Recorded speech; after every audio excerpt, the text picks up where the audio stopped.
ও কাকু, তুমি তো এই গ্রামের অনেকই পুরনো। আমি আর আমার বন্ধু এসেছি, একটু একটা গল্প শোনাও না গো। আচ্ছা, গল্প শুনবি? আচ্ছা শোন তাহলে, আমাদেরই গ্রামের অনেক পুরনো।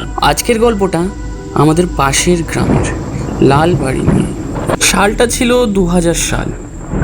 খুবই ভয়ঙ্কর সালের মধ্যে একটা আমাদের গ্রামের জন্য। বৃষ্টি ঝড় চারিদিকে, জল আর জল, একেবারে বন্যা বলতে পারো।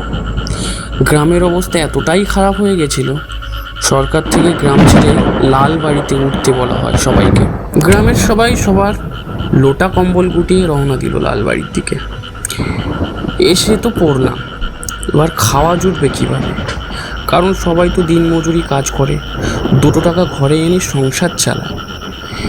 কিছু জমিদার ছিলেন গ্রামে, কিন্তু তারা আর আসেননি, কারণ তারা তাদের দালান বাড়িতে থাকেন। তাদের আর এই ঝড় বৃষ্টিতে কী আর বা যায় আসে। এক রাত পর সরকার থেকে চিড়ে আর কিছু মুড়ি পাঠানো হয় আমাদের জন্য। এই করতে করতে 2 দিন পার হয়ে গেল। আমরা লাল বাড়িতে এসেছি, কিন্তু ঝড় বৃষ্টি আর থামছে না। সরকার থেকেও আর সেরকম কিছু খাবারও আর আসছে না।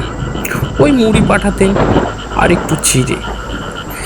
সেই ছোট্টবেলা থেকে শুনে আসছি লাল বাড়িটা নাকি খুব একটা ভালো না, কিন্তু কি আর করা যাবে। লাল বাড়িটা 3 তলা বাড়ি, চারিদিকে বড় বড় গাছ আর জঙ্গল। শুনেছিলাম বাড়িটা নাকি 100 বছর পুরনো, কিন্তু ভিতরে একদম নতুনের মতন সব কিছু। বাড়িটার জানলাগুলো খুলতেই দেখা যায় ঝড়ে বড় বড় গাছগুলো দুলছে। হঠাৎই বিদ্যুৎ চমকানোর আলোতে দেখা গেল গাছের ডালে কি একটা যেন ঝুলছে। দেখেই শরীরটা যেন কেমন ঠান্ডা হয়ে গেল। কিন্তু পরের বার আর কিছু দেখা গেল না। নিজেকে বললাম পেটের খিদেতে হয়তো ভুলভাল দেখছি। জানলাগুলো বন্ধ করে চলে গেলাম ঘুমোতে। সকালে উঠতে একটু মুড়ি খেয়ে ডাকতে গেলাম আমার বন্ধু গঙ্গাধরকে। গিয়ে শুনতে পাই সে কাল রাত দিয়ে নাকি নিখোঁজ। সবাই মিলে চিৎকার করে করে অনেক টাকা, 1 তলা থেকে 3 তলা পর্যন্ত, কিন্তু তার কোনো খোঁজ নেই।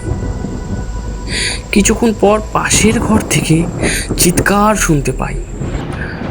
তাড়াতাড়ি করে ওদের কাছে গিয়ে জিজ্ঞেস করলাম, চিৎকার করছো কেন? ওরা আমাকে বলল জানলার দিকে তাকাতে। জানলার দিকে তাকাতেই আমার শরীর থেকে প্রাণ যায় যায় অবস্থা।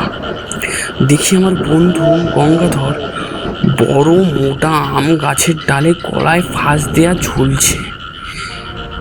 সেই দিন থেকেই শুরু হয় মরণ উৎসব লাল বাড়িতে। তারপর থেকেই প্রায় রাত্রে কান্নার আওয়াজ, স্ত্রী কণ্ঠে কারো নাম ধরে ডাকা, মানুষ নিখোঁজ হয়ে যাওয়া শুরু হতে থাকে। তার থেকেও ভয়ঙ্কর ছিল যে মানুষগুলো নিখোঁজ হচ্ছিল, তারাই রাত্রেবেলা এক একজনের নাম ধরে ধরে ডাকছিল, এবং তাদেরই দেহগুলো সকালে গাছের ডালে ঝুলন্ত অবস্থায় দেখা যাচ্ছিল।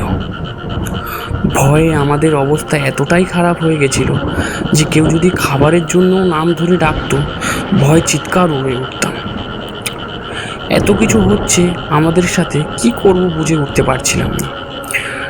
বাড়িটা এতটাই সুন্দর, তার থেকেও ভয়ঙ্কর এই বাড়ির রহস্য। আস্তে আস্তে ঝড় বৃষ্টিটাও কমতে লাগলো, হয়তো 1 বা 2 দিনের মধ্যে পুরোটাই কমে যাবে। সরকার থেকে নির্দেশ এলো এখন আমরা গ্রামে ফিরে যেতে পারি। এখন সব কিছু ঠিক না হলেও জলটা নেমে গেছে গ্রাম থেকে। ফেরার সময় জানলার দিকে একবার তাকালাম, বড় মোটা গাছটা যেন হাজারো মানুষকে তার ডালে ঝুলিয়ে রেখেছে মনে হলো। গিয়েছিলাম অনেক মানুষ লাল বাড়িতে, কিন্তু গ্রামে ফিরলাম হাতে গোনা কয়জন। ওই বাড়ি যে কালো ছায়াতে ভরা আর কতটা রহস্যময়, যারা বেঁচে ফিরেছি তারাই জানি।